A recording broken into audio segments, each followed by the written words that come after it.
PSC ഭ്രാന്തൻ്റെ YouTube ചാനലിലേക്ക് സ്വാഗതം. അപ്പോൾ ഓഗസ്റ്റ് 17 പ്രധാനപ്പെട്ട കറണ്ട് അഫയേഴ്സ് ടോപ്പിക്കുകളാണ് ഇന്ന് ഡിസ്കസ് ചെയ്യാൻ പോകുന്നത്. അപ്പോൾ അതിന് മുൻപായിട്ട് പറയാനുള്ളത് 2021 കറണ്ട് അഫയേഴ്സ് അടങ്ങിയിട്ടുള്ള കറണ്ട് അഫയേഴ്സിൻ്റെ ഒരു മോക്ക് ടെസ്റ്റ് ഇപ്പോൾ PSCഭ്രാന്തൻ.com എന്ന് പറഞ്ഞ പേജിലേക്ക് മാറ്റിയിട്ടുണ്ട്. അപ്പോൾ അതുകൊണ്ട് അതിൽ പോയി കഴിഞ്ഞാൽ നിങ്ങൾക്ക് 2021 കറണ്ട് അഫയേഴ്സ് ക്യൂസ് നിങ്ങൾക്ക് ചെയ്യാം. അതുപോലെ തന്നെ മുൻപേ ചെയ്തു വെച്ച 2020 വർഷങ്ങളിലെ കറണ്ട് അഫയേഴ്സ് ടോപ്പിക്കുകളുണ്ട്. അപ്പോൾ ആ ഒരു ടോപ്പിക്കുകളും നിങ്ങൾക്ക് അതിൽ നിന്ന് ക്യൂസ് രൂപത്തിൽ നിങ്ങൾക്ക് ചെയ്യാം. ഓരോ സെറ്റും 20 ചോദ്യങ്ങളാണ് അടങ്ങിയിട്ടുള്ളത്. അപ്പോൾ അത് എന്തായാലും എല്ലാവരും ഒന്ന് കാണുമെന്ന് പ്രതീക്ഷിക്കുന്നു. അതുപോലെ തന്നെ PSC ഭ്രാന്തൻ്റെ ടെലിഗ്രാം ചാനലിൽ അപ്പോൾ നമ്മൾ ഡെയിലി കറണ്ട് അഫയേഴ്സിൽ ഡിസ്കസ് ചെയ്യാത്ത പത്രക്കുറിപ്പുകളുണ്ട്. ഇപ്പോൾ കറണ്ട് അഫയേഴ്സ് അല്ലാത്ത ചില സ്റ്റാറ്റിക് GK വാർത്തകളൊക്കെ ഉണ്ട്. അപ്പോൾ അതുപോലെ തന്നെ മിക്ക പത്രങ്ങളിലെ എഡിറ്റോറിയലുകൾ, അപ്പോൾ ഞാൻ ഹിന്ദു പത്രങ്ങളിലെ എഡിറ്റോറിയൽ അങ്ങനെയൊക്കെ പോസ്റ്റ് ചെയ്യുന്നുണ്ട്. അപ്പോൾ എഡിറ്റോറിയൽ മാത്രം, അപ്പോൾ അത് വായിക്കാൻ താല്പര്യമുള്ള ആൾക്കാരുണ്ടെങ്കിൽ PSC ഭ്രാന്തൻ്റെ ടെലിഗ്രാം ചാനൽ ജോയിൻ ചെയ്യാം. അപ്പോൾ അതിൽ നമ്മൾ കറണ്ട് അഫയേഴ്സിൽ നമ്മൾ ഡിസ്കസ് ചെയ്യാത്ത എന്തെങ്കിലും കാര്യങ്ങളുണ്ടെങ്കിൽ അതിലേക്കുള്ള കൂടുതൽ വിവരങ്ങൾ ആ ഒരു ടെലിഗ്രാം ചാനലിൽ പോസ്റ്റ് ചെയ്യുന്നതാണ്. അപ്പോൾ നമുക്ക് ഇന്നത്തെ കറണ്ട് അഫയേഴ്സ് തുടങ്ങാം. അതിനു മുൻപായിട്ട് നമ്മൾ കഴിഞ്ഞ ക്ലാസ്സിൽ ഡിസ്കസ് ചെയ്തിട്ടുള്ള 5 ചോദ്യങ്ങൾ നോക്കാം. നാഗസാക്കി ദിനം ഓഗസ്റ്റ് 9 സംസ്ഥാനത്ത് വാക്സിൻ കുത്തിവയ്പ് പൂർത്തിയാക്കുന്ന ആദ്യ ട്രൈബൽ പഞ്ചായത്ത് എന്ന നേട്ടം കൈവരിച്ചത് നൂൽപ്പുഴയാണ്. വയനാട് ജില്ലയിലെ നൂൽപ്പുഴ ട്രൈബൽ പഞ്ചായത്ത്. 2021 ഓഗസ്റ്റ് മാസം അഗ്നിപർവ്വത സ്ഫോടനമുണ്ടായിട്ടുള്ള മെറാപ്പി അഗ്നിപർവ്വതം ഇന്തോനേഷ്യയിലാണ്. ചരിത്രത്തിൽ ആദ്യമായിട്ട് UN സെക്യൂരിറ്റി കൗൺസിലിൽ യോഗത്തിൽ അധ്യക്ഷത വഹിച്ച ഇന്ത്യൻ പ്രധാനമന്ത്രിയാണ് നരേന്ദ്ര മോദി. പ്രതിരോധ സാമഗ്രികൾ നിർമ്മിക്കുന്ന ഭാരത് ഡൈനാമിക്സ് ലിമിറ്റഡ് തങ്ങളുടെ ആദ്യത്തെ നോർത്ത് ഇന്ത്യയിലെ യൂണിറ്റ് സ്ഥാപിക്കാൻ പോകുന്നത് UPയിലെ ഝാൻസിയിലാണ്. 5 ചോദ്യങ്ങളായിട്ടുണ്ട്. അപ്പോൾ നമുക്ക് ഇന്നത്തെ കറണ്ട് അഫയേഴ്സ് തുടങ്ങാം. അതിൽ ആദ്യ ചോദ്യം ഇതാണ്: 2021 ഓഗസ്റ്റ് മാസം നവീകരിച്ച അത്യാധുനിക ദേശീയ ജീൻ ബാങ്ക് ഉദ്ഘാടനം ചെയ്തത് എവിടെയാണ്? ഉത്തരം ന്യൂഡൽഹിയിലാണ്. ഇപ്പോൾ നിലവിലുള്ള ജീൻ ബാങ്ക് തന്നെയാണ്, അതിനെ റീഫർബിഷ് ചെയ്തുകൊണ്ട് അത്യാധുനിക സൗകര്യങ്ങളൊക്കെ ഒരുക്കിക്കൊണ്ടാണ് പുതിയ ഒരു ദേശീയ gene bank, national gene bank ന്യൂഡൽഹിയിൽ ഉദ്ഘാടനം ചെയ്തത്. അപ്പോൾ അതുമായി ബന്ധപ്പെട്ടിട്ടാണ് ഈ ഒരു വാർത്ത വന്നത്. അപ്പോൾ നമുക്ക് കുറച്ച് കാര്യങ്ങളിലേക്ക് പോകാം.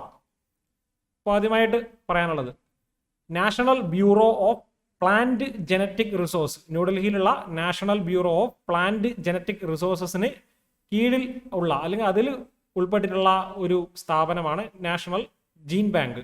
അപ്പോൾ അതിലാണ് നാഷണൽ ജീൻ ബാങ്ക് പ്രവർത്തിക്കുന്നത്. ഇപ്പോൾ ലോകത്തിലെ തന്നെ 2ാമത്തെ വലിയ നാഷണൽ ജീൻ ബാങ്ക് ആണ്. അപ്പോൾ ഓർത്ത് നോക്കുക, ദേശീയ തലത്തിലുള്ള ലോകത്തിലെ തന്നെ ഏറ്റവും വലിയ 2ാമത്തെ ജീൻ ബാങ്ക് ആണ് നാഷണൽ ജീൻ ബാങ്ക് എന്നുള്ള കാര്യം കൂടി ഒന്ന് ഓർത്തു നോക്കണം. അപ്പോൾ അത് ഉദ്ഘാടനം ചെയ്തത് 1996 അത് സ്ഥാപിതമായത്. ഇപ്പോൾ അത് ഉദ്ഘാടനം ചെയ്തത് നവീകരിച്ചുകൊണ്ടാണ്. അപ്പോൾ അതും കൂടി ഒന്ന് ഓർത്തു നോക്കണം. നാഷണൽ ജീൻ ബാങ്ക് 1996 സ്ഥാപിതമായത്. പിന്നീട് പറയാനുള്ളത് ഈ ജീൻ ബാങ്കിന്റെ ലക്ഷ്യം എന്ന് പറഞ്ഞാൽ വിവിധ സസ്യങ്ങളുടെ വിത്തുകൾ അതിൻ്റെ സൂക്ഷിച്ചു വെക്കുക, ഭാവി കാലങ്ങളിലേക്ക് വേണ്ടിയിട്ട് സൂക്ഷിച്ച് വെക്കുക, അല്ലെങ്കിൽ അതിൻ്റെയുമായി ബന്ധപ്പെട്ട മറ്റ് വിവരങ്ങളൊക്കെ സൂക്ഷിച്ചു വെക്കുക എന്നതാണ് ഈ ഒരു ജീൻ ബാങ്കിൻ്റെ ലക്ഷ്യം. അപ്പോൾ ഈ ഒരു ഉദ്ഘാടന കർമ്മം നിർവഹിച്ചത് നിലവിലുള്ള കേന്ദ്ര കർഷക ക്ഷേമ മന്ത്രിയാണ് നരേന്ദ്ര സിംഗ് തോമർ. ആ ഒരു കാര്യം കൂടി ഓർത്തു നോക്കണം. നിലവിലുള്ള കേന്ദ്ര കാർഷിക വകുപ്പ് കൈകാര്യം ചെയ്യുന്ന മന്ത്രിയാണ് നരേന്ദ്ര സിംഗ് തോമർ. അത്രയും വിവരങ്ങൾ ഇതുമായി ബന്ധപ്പെട്ട് നിങ്ങളൊന്ന് ഓർത്തു നോക്കണം. അടുത്ത ഒരു ക്വസ്റ്റ്യനിലേക്ക് പോകാം. 2021 ഓഗസ്റ്റ് മാസം ജനകീയ ആസൂത്രണത്തിൻ്റെ എത്രാമത്തെ വാർഷികമാണ് ആഘോഷിച്ചത്? ഇപ്പോൾ ജനകീയ ആസൂത്രണം പീപ്പിൾസ് പ്ലാൻ 2021 ഓഗസ്റ്റ് മാസം എത്രാമത് വാർഷികം ആണ് ആഘോഷിച്ചത്? വളരെ ഇമ്പോർട്ടൻ്റ് ആയിട്ടുള്ള ഒരു ചോദ്യമാണ്.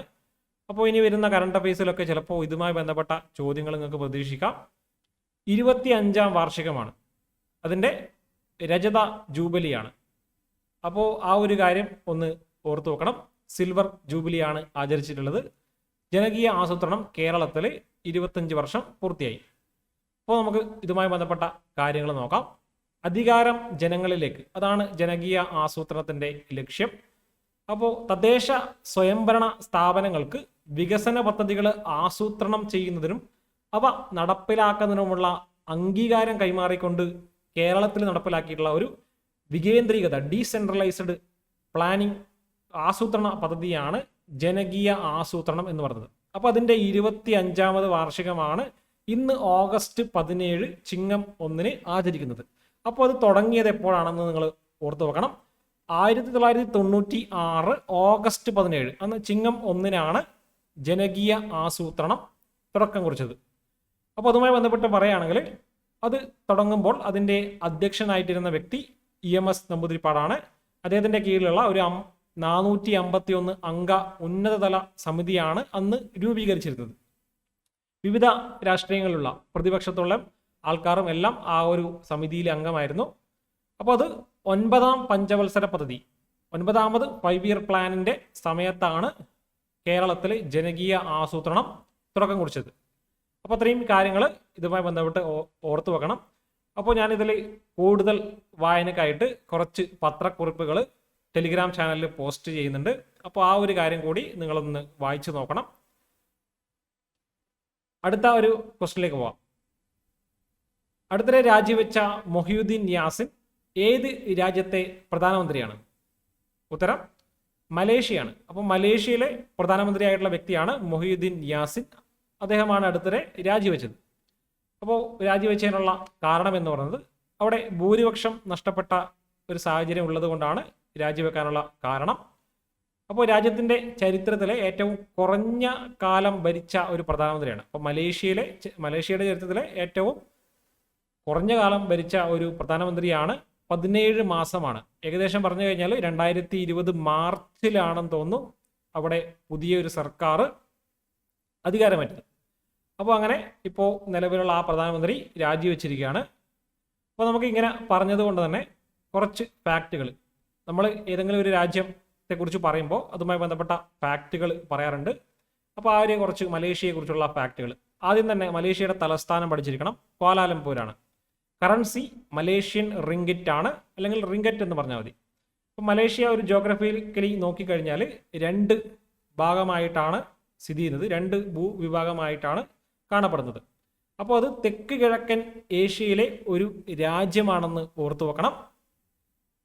അത് 2 ഭാഗമായിട്ടാണ് ഉള്ളതെന്ന് ഞാൻ പറഞ്ഞു. അപ്പോൾ ഇതിൽ നിങ്ങൾക്ക് കാണാൻ പറ്റും 2 ഭാഗമായിട്ടാണുള്ളത്. അതിൽ ഒന്നാമത്തെ ഭാഗം എന്ന് പറയുന്നത് തായ്ലൻഡിനോടും സിംഗപ്പൂരിനോടും അടുത്തിട്ടുള്ള ഒരു ഭാഗമാണ്. അപ്പോൾ ആ ഒരു ഭാഗം ഒരു ഭാഗമാണ് അതിൻ്റെ. അതുപോലെ തന്നെ മറ്റൊരു ഭാഗമാണ് ബോർണിയോ ദ്വീപ്. ബോർണിയോ ദ്വീപുമായി ബന്ധപ്പെട്ടുള്ള ഒരു ഭാഗമാണ് മറ്റൊരു ഭാഗം. അപ്പോൾ ആ ഒരു കാര്യം ഒന്ന് ഓർത്ത് നോക്കണം. വേൾഡ് കറണ്ട് അഫയേഴ്സ് പഠിക്കുമ്പോൾ കൃത്യമായിട്ടും ലോക തലസ്ഥാനങ്ങൾ, കറൻസികൾ, ഈ 2 കാര്യങ്ങളാണ് ഏകദേശം 10th പ്രിലിംസ് വരെയുള്ള ചോദ്യങ്ങളിൽ മിക്ക സമയത്തും ചോദിച്ചിട്ടുണ്ട്. അതൊക്കെ മിക്കവാറും അത് സ്ട്രാറ്റജിക് ആയിട്ട് തന്നെ ചോദിക്കാറുണ്ട്. അതുകൊണ്ട് ലോക തലസ്ഥാനം, കറൻസികൾ അത് എന്തായാലും നിങ്ങൾ പഠിച്ചിരിക്കണം. അടുത്ത ക്വസ്റ്റ്യനിലേക്ക് പോകാം. രാജ്യത്തെ സഹകരണ ബാങ്കുകളെ ഏകോപിപ്പിക്കാൻ വേണ്ടിയിട്ട് അടുത്തിടെ കേന്ദ്ര സർക്കാർ ദേശീയ തലത്തിൽ രൂപീകരിച്ച അപ്പെക്സ് ബോഡി ഏതാണ്? അപ്പോൾ അടുത്തിടെയാണ് സഹകരണ ബാങ്കുകളെ നിയന്ത്രിക്കാൻ വേണ്ടിയിട്ട് ഒരു അപ്പെക്സ് ബോഡി ദേശീയ തലത്തിൽ രൂപീകരിച്ചത്. അപ്പോൾ അതിൻ്റെ പേര് എന്താണെന്നാണ് ചോദ്യം. ഉത്തരം apex co operative finance and development എന്ന ഒരു അപ്പെക്സ് ബോഡിയാണ് അടുത്തിടെ ദേശീയ തലത്തിൽ കേന്ദ്ര സർക്കാർ രൂപീകരിച്ചത്. അപ്പോൾ ഇതുമായി ബന്ധപ്പെട്ട കുറച്ച് കാര്യങ്ങൾ നമുക്ക് നോക്കാം.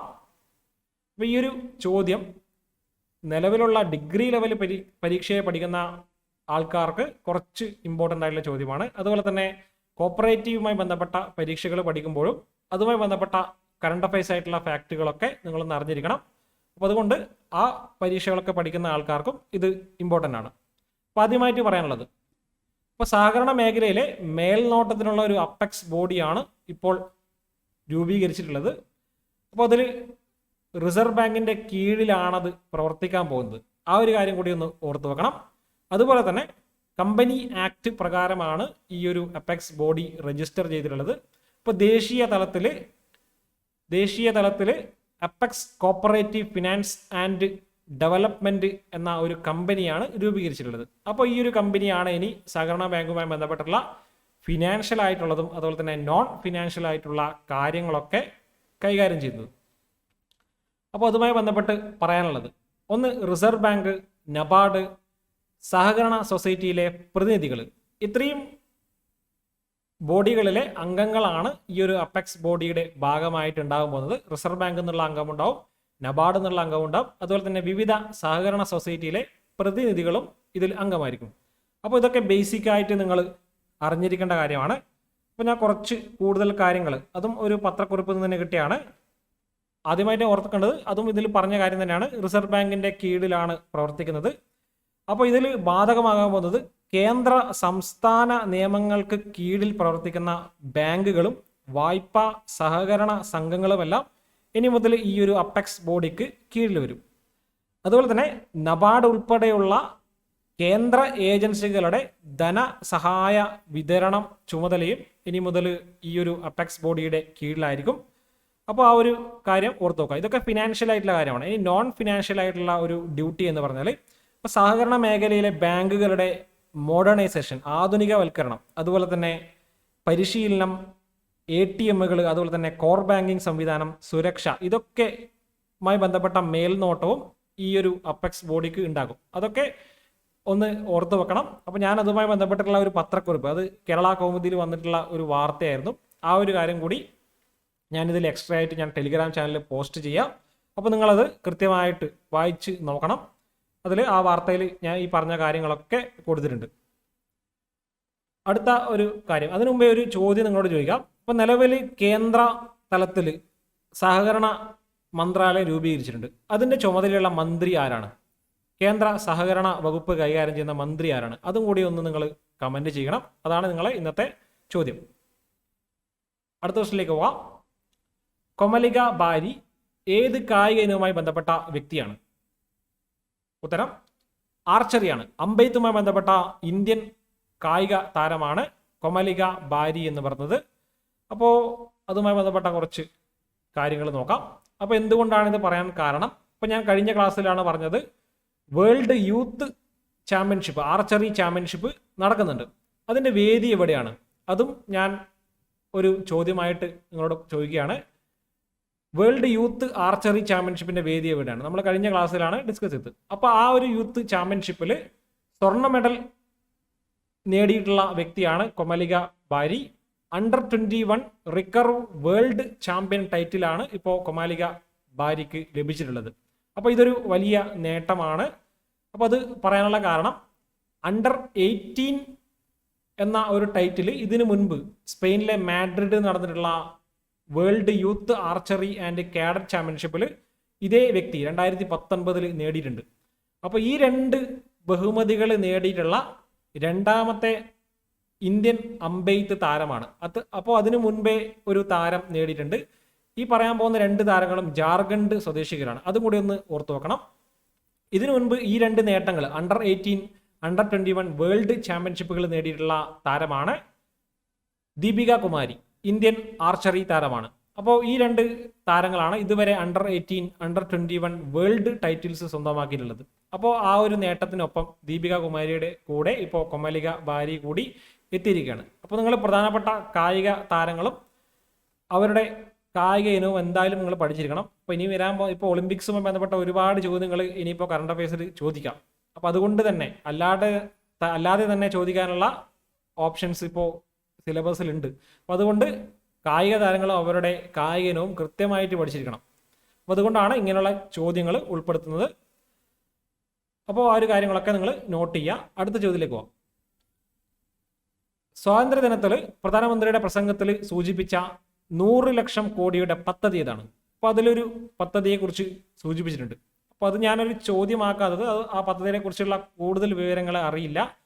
അപ്പോൾ നിങ്ങൾ ആ പദ്ധതിയുടെ പേര് ഒന്ന് പഠിച്ചിരിക്കണം. ഗതി ശക്തി എന്നാണ് ആ പദ്ധതിയുടെ പേര്. 100 ലക്ഷം കോടിയാണ് ആ ഒരു പദ്ധതിയുടെ ധനം അതിൽ ഉൾപ്പെടുത്തിയിട്ടുള്ള ഒരു ഫിനാൻഷ്യൽ ക്യാപിറ്റൽ എന്ന് പറയുന്നത്. അപ്പോൾ അതിൽ പറയാനുള്ള കാരണം കഴിഞ്ഞ ഒരു ഹിന്ദു പേപ്പറിലുള്ള ഒരു ന്യൂസാണ്. അപ്പോൾ ഇത് 100 ലക്ഷം കോടിയുടെ പദ്ധതിയാണ് ഗതി ശക്തി എന്ന് ഞാൻ പറഞ്ഞു. അപ്പോൾ സമാനമായിട്ടുള്ള പദ്ധതികൾ 2019 ഇൻഡിപെൻഡൻസ് ഡേക്കും അതുപോലെ തന്നെ 2020 ഇൻഡിപെൻഡൻസ് ഡേക്കും പ്രധാനമന്ത്രി പ്രഖ്യാപിച്ചിട്ടുണ്ട്. അപ്പോൾ അതുമായി ബന്ധപ്പെട്ട ഒരു നീക്കുപോക്കൊന്നും ഉണ്ടായിട്ടില്ല എന്ന് പറഞ്ഞിട്ടുള്ള ഒരു വാർത്തയാണ് ഈ ഒരു ഹിന്ദു പത്രത്തിലുണ്ടായിരുന്നത്. അപ്പോൾ അതുകൊണ്ട് ഞാനിത് ഒന്ന് എടുത്തു വെച്ചതാണ്. അപ്പോൾ ഈ ഒരു കാര്യം ഞാനൊന്ന് ആ കറണ്ട് അഫയേഴ്സ് ടെലിഗ്രാം ഗ്രൂപ്പിൽ ഞാനൊന്ന് പോസ്റ്റ് ചെയ്യാം. നിങ്ങളൊന്ന് വായിച്ചു നോക്കുക. ഇതിൽ ഹൈലൈറ്റ് ചെയ്ത കാര്യങ്ങളൊന്ന് വായിച്ചു നോക്കുക. അപ്പോൾ അടുത്ത ചോദ്യം, സ്വാതന്ത്ര്യദിനത്തിന് മുന്നോടിയായുള്ള സേനാ മെഡലുകൾ പ്രഖ്യാപിച്ചു. അപ്പോൾ സേനാ മെഡലുകൾ ഓൾറെഡി നൽകി കഴിഞ്ഞു. അപ്പോൾ മരണാനന്തര ബഹുമതിയായിട്ട് അശോക ചക്ര നൽകി ആദരിച്ച വ്യക്തി ആരാണ്? ഉത്തരം ബാബുറാമാണ്. അപ്പോൾ ജമ്മു കാശ്മീറുള്ള ഒരു പോലീസ് വിഭാഗത്തിലുള്ള വ്യക്തിയാണ്, ASI ആണ് ബാബുറാം. അപ്പോൾ അദ്ദേഹത്തിനാണ് ഈ വർഷത്തെ അശോക ചക്ര ലഭിച്ചിട്ടുള്ളത്. അപ്പോൾ ഇതിലുമായി ബന്ധപ്പെട്ട് തന്നെ കുറച്ച് കാര്യങ്ങൾ പറയാം. ഇതാണ് അശോക ചക്ര ലഭിച്ചിട്ടുള്ള ബാബുറാം. അപ്പോൾ അൽതാഫ് ഹുസൈൻ ഭട്ട് എന്ന് പറഞ്ഞ പോലീസുകാരൻ ജമ്മു കാശ്മീരിലെ തന്നെ പോലീസാണ്. അദ്ദേഹത്തിന് മരണാനന്തര ബഹുമതിയായിട്ട് ഈ വർഷത്തെ കീർത്തി ചക്ര ലഭിച്ചിട്ടുണ്ട്. അതുപോലെ തന്നെ മറ്റ് 15 പേർക്ക് ശൗര്യ ചക്ര അവാർഡുകളും നൽകിയിട്ടുണ്ട്. അപ്പോൾ ഇത്രയും കാര്യങ്ങളാണെന്ന് ഓർത്ത് നോക്കുക. ഇനി ഒരു സ്റ്റാറ്റിക് GK പറയാം. അപ്പോൾ ഇപ്പോൾ നൽകിയിട്ടുള്ളത് പീസ് ടൈം ഗാലൻട്രി അവാർഡുകളാണ്. അപ്പോൾ 2 തരത്തിലുള്ള ഗാലൻട്രി അവാർഡുകളാണ് ഉള്ളത്. ഒന്ന് പീസ് ടൈമിൽ നൽകുന്ന സമാധാന സമയത്ത് നൽകുന്നതും ഒന്ന് വാർ ടൈം ഗാലൻട്രി അവാർഡുകളും.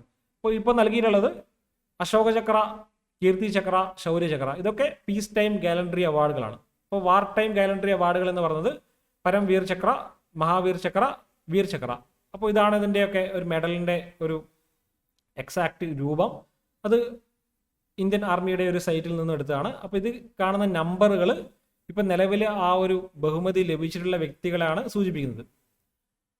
അപ്പോൾ ആ ഒരു കാര്യം ഒന്ന് ഓർത്ത് നോക്കുക. ഇതൊക്കെ എക്സ്ട്രാ ആയിട്ട് നിങ്ങൾ സ്റ്റാറ്റിക് GK തലത്തിൽ പഠിക്കാൻ വേണ്ടിയിട്ടാണ് പറഞ്ഞത്. വേണമെങ്കിൽ ഇത് നിങ്ങൾക്ക് ഒന്ന് സ്ക്രീൻഷോട്ട് ചെയ്ത് വെക്കാം. അപ്പോൾ അത്രയും കാര്യങ്ങളാണ് ഇതിൽ പറയാനുള്ളത്. അപ്പോൾ നമുക്കിനി ഇന്നത്തെ മോക്ക് ടെസ്റ്റുകൾ നോക്കാം. ഇന്ന് കറണ്ട് അഫയേഴ്സ് ഇത്രയും ചോദ്യങ്ങളാണുള്ളത്. അപ്പോൾ ഇനി നമുക്ക് മോക്ക് ടെസ്റ്റിലേക്ക് കടക്കാം. അതിൽ ആദ്യ ചോദ്യം ഇതാണ്: അടുത്തിടെ ഉദ്ഘാടനം ചെയ്ത ദാരിദ്ര്യരേഖയ്ക്ക് താഴെയുള്ള സ്ത്രീകൾക്ക് പാചകവാതക കണക്ഷൻ നൽകുന്ന പദ്ധതിയുടെ 2ാം ഘട്ടം ഏതാണ്? അടുത്ത question: Lionel Messi FC Barcelona വിടുകയാണെന്ന് അടുത്തിടെ സ്ഥിരീകരിച്ചു. അപ്പോൾ ഏത് ഫുട്ബോൾ ക്ലബ്ബുമായിട്ടാണ് അദ്ദേഹം കരാറിൽ ഒപ്പുവെച്ചത്? ആ ഫുട്ബോൾ ക്ലബിന്റെ പേരെന്താണ്? അത്ലറ്റിക് ഫെഡറേഷൻ ഓഫ് ഇന്ത്യ ദേശീയ ജാവലിൻ ദിനമായിട്ട് ആചരിക്കാൻ തീരുമാനിച്ചത് ഏത് ദിവസമാണ്? ലോക സിംഹദിനം എന്നാണ്, വേൾഡ് ലയൺ ഡേ. ലോക ജൈവ ഇന്ധന ദിനം, വേൾഡ് ബയോ ഫ്യൂവൽ ഡേ ഏത് ദിവസമാണ്? അപ്പോൾ 5 ചോദ്യങ്ങളായിട്ടുണ്ട്. അതിൻ്റെ ഉത്തരം നിങ്ങൾ കമൻറ്റ് ചെയ്യുക. കൂടുതൽ കണ്ടപേസുമായിട്ട് അടുത്തൊരു വീഡിയോയിൽ കാണാം. Thank you.